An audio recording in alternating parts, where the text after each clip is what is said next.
Poxa, mas câncer de pulmão eu tenho que fazer detecção precoce. Não tem. Porque aqueles coitados que foram detectados precocemente, aqui, publicado aqui em 1999, porque morreram mais, porque vai fazer a cirurgia, morre em consequência da cirurgia.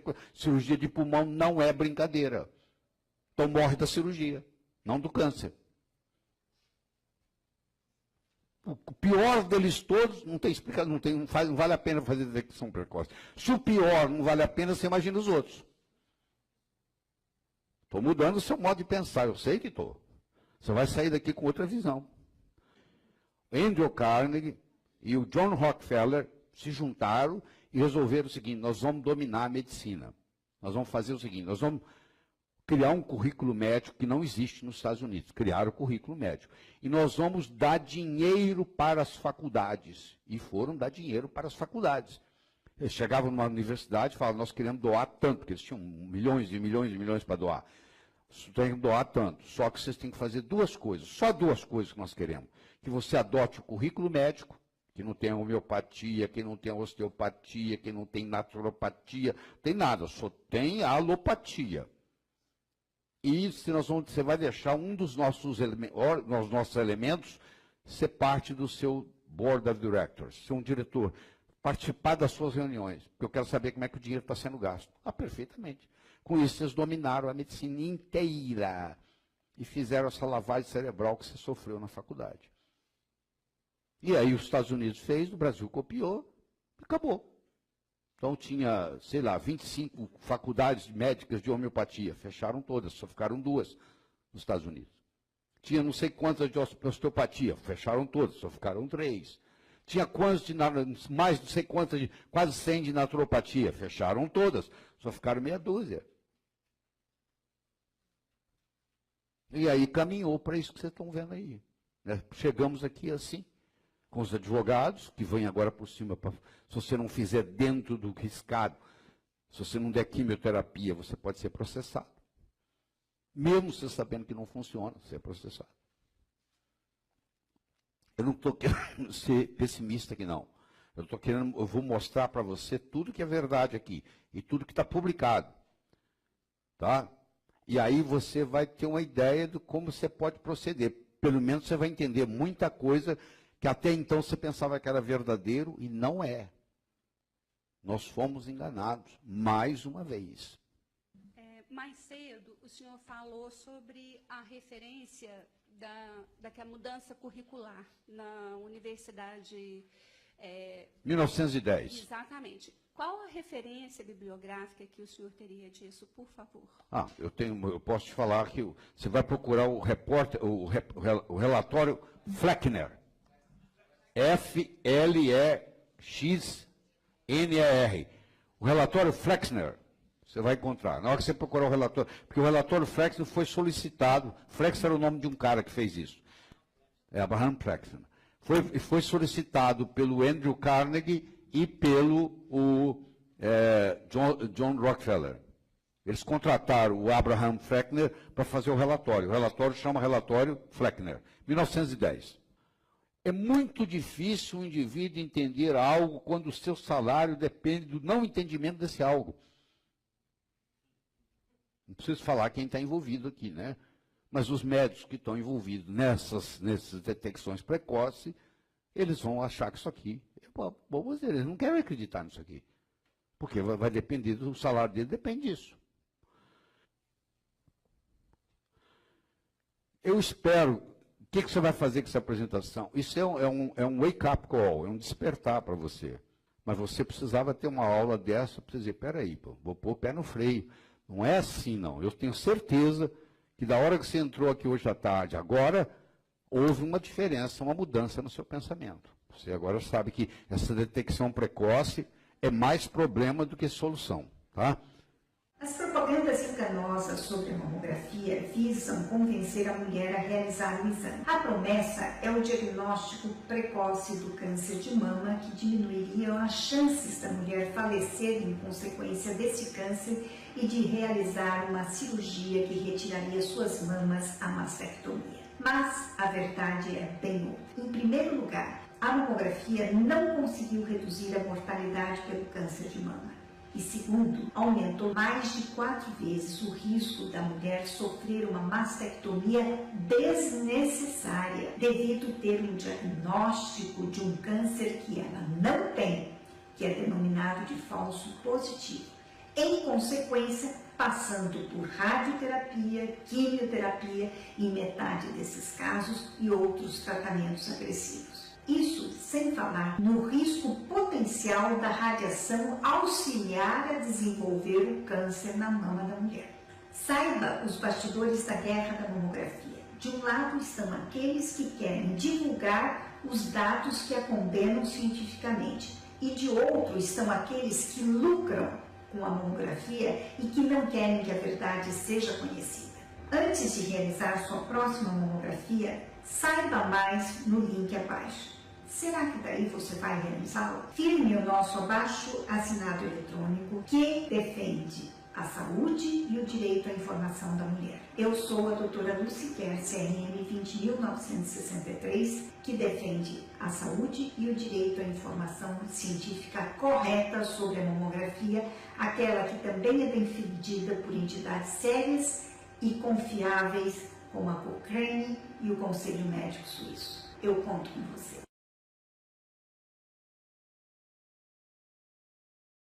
Então, deixa eu mostrar uma comparação para você entre estrogênio e progesterona. Estrogênio cria um endométrio proliferativo. A progesterona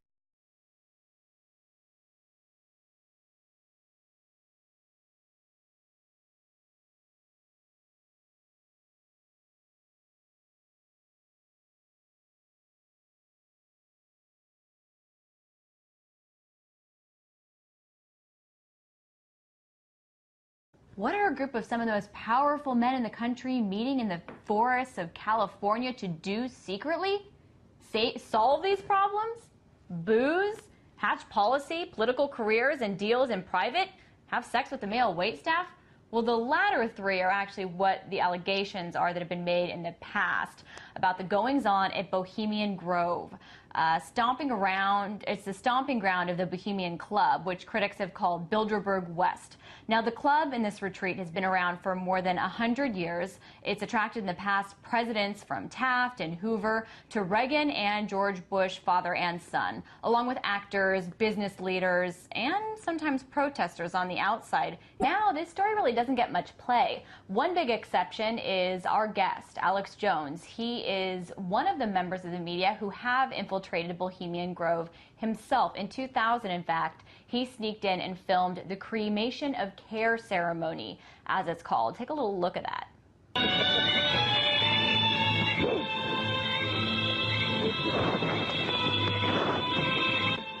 All the time in the darkness across the small lake, the men in black were doing something behind the dark curtains hanging from the redwood trees. They're getting rid of their cares. Earlier, I spoke with Alex Jones. I asked him why Bohemian Grove doesn't really get any mainstream media attention these days. The CEOs and presidents, vice presidents of the big four networks all attend year after year, and you have former presidents, you have current presidents, you have British royalty that go there. Helmut Schmidt, the previous German chancellor, wrote a book, Men in Power is a Political Retrospective, and in the book he said, look, the Trilateral Commission goes there, the Bilderberg Group goes there, the leaders of the world go there for 15 days, and a lot of decisions get made there, and he admitted that they are establishing a private corporate world government, and that one of the most important secret meeting houses is the Bohemian Grove. And Richard Nixon told Harper's Magazine, and after his death, a recording was released of the interview that had not been fully published, where he did say that it is basically a gay meeting, that's the main thread besides politics, is that a lot of the major magnates in corporations and media, but also government, come there, and male prostitutes are shipped in to service them. Alex, are you suggesting that, I know a lot of reports say that every Republican president since way back in the day have attended. Are you asserting that they're having gay sex?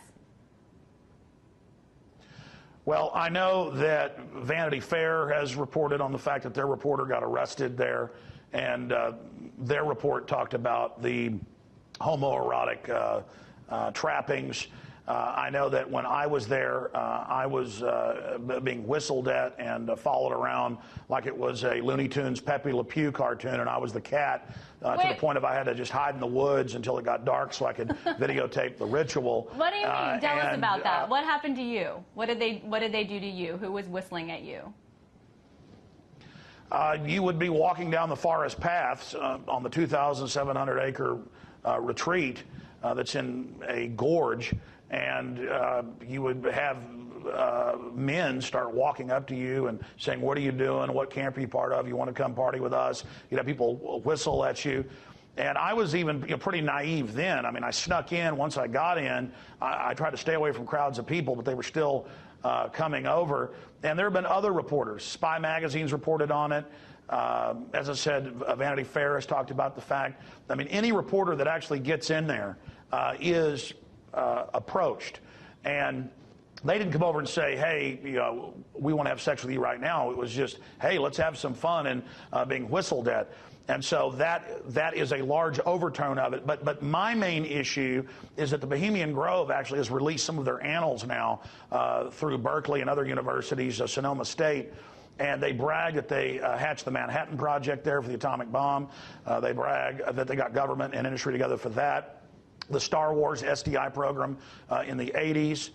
So many big events are decided, and so many big deals are made at the Bohemian Grove. And so it is that secret smoky room, but instead of a bunch of guys behind closed doors smoking cigars and making decisions with government officials, it is a 15-day retreat with music, alcohol, plays, ritualistic behavior.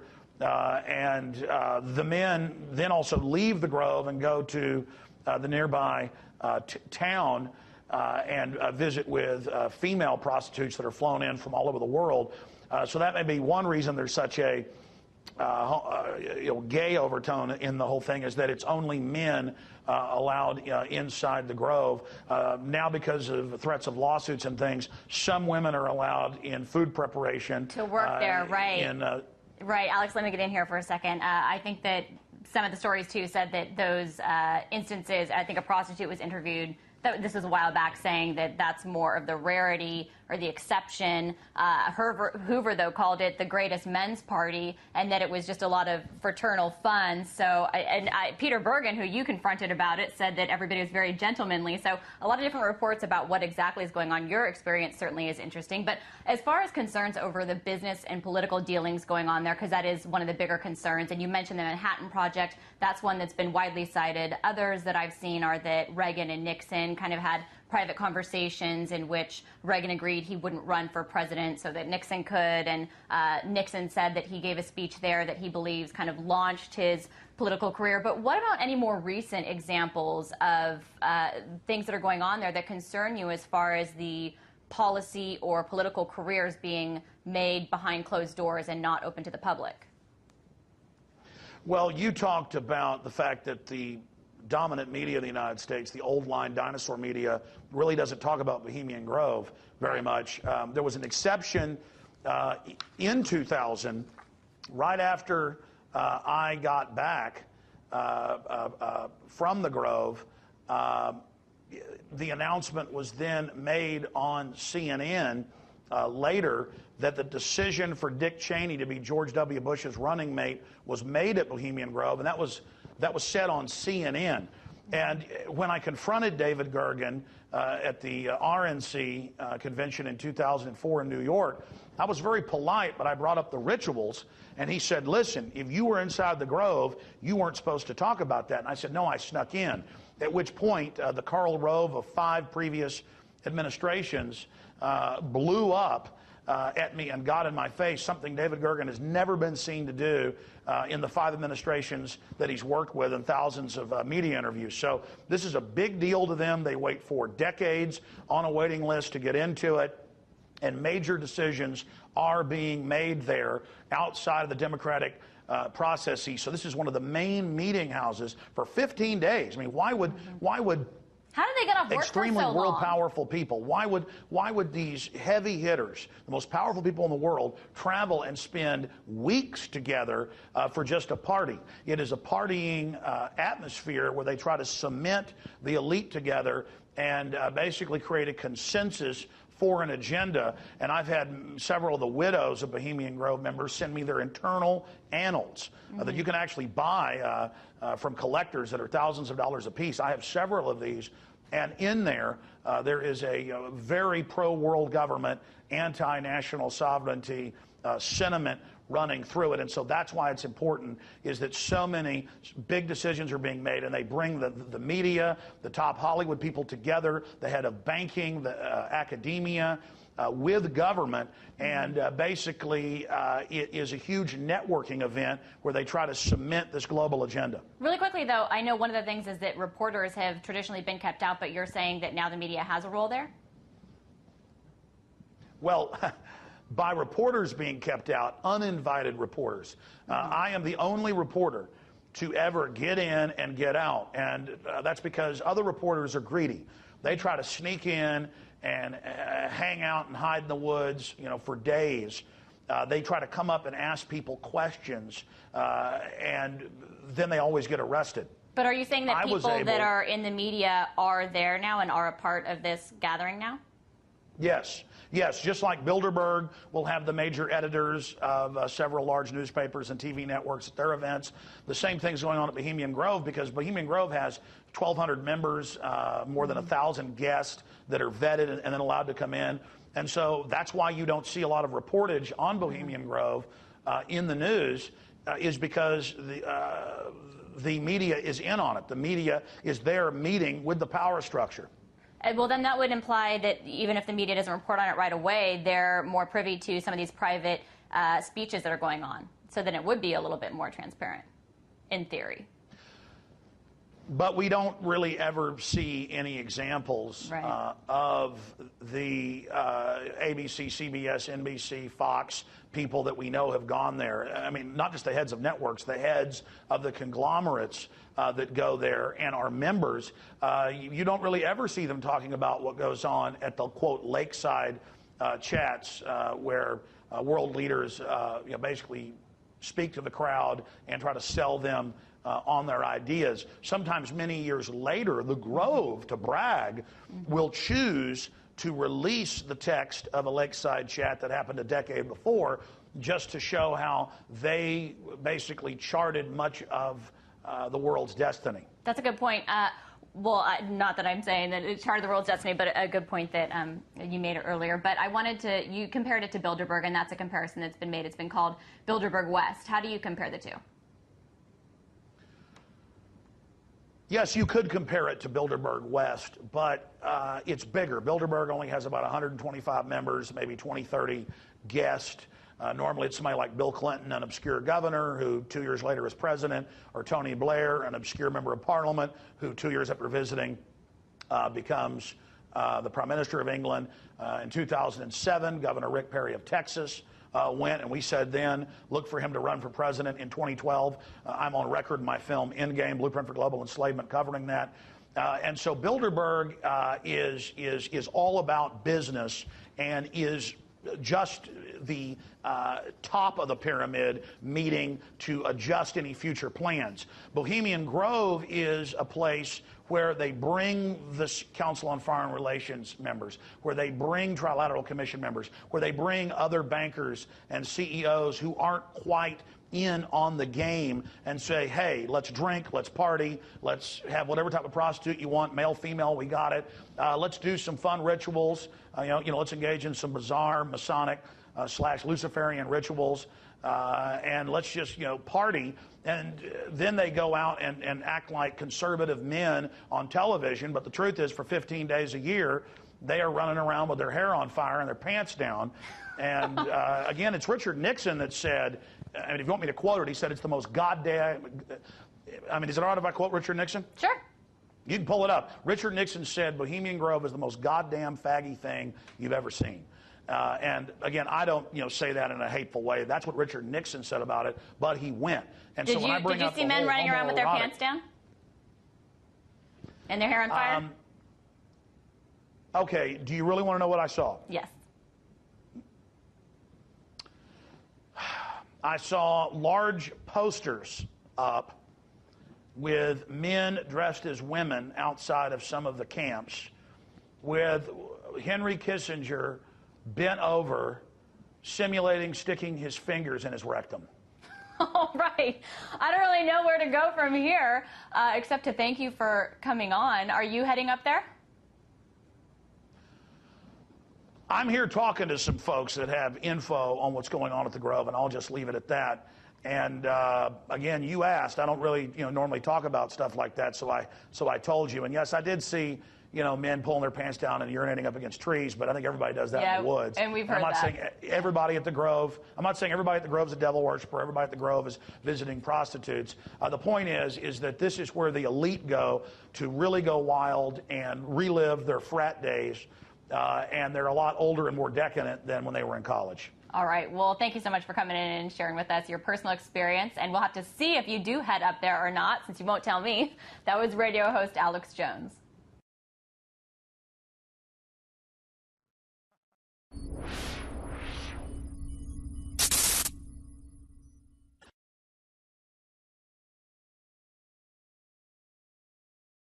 Let's look at Northern California. You understand? Yeah. You know what's happening in San Francisco. San Francisco just gone. It's Clear over. I know that, but it isn't just down in the rowdy part of town. Now, but the upper class in San Francisco is that way. The Bohemian Grove that I attend on time to time, the Easterners and the others that come there.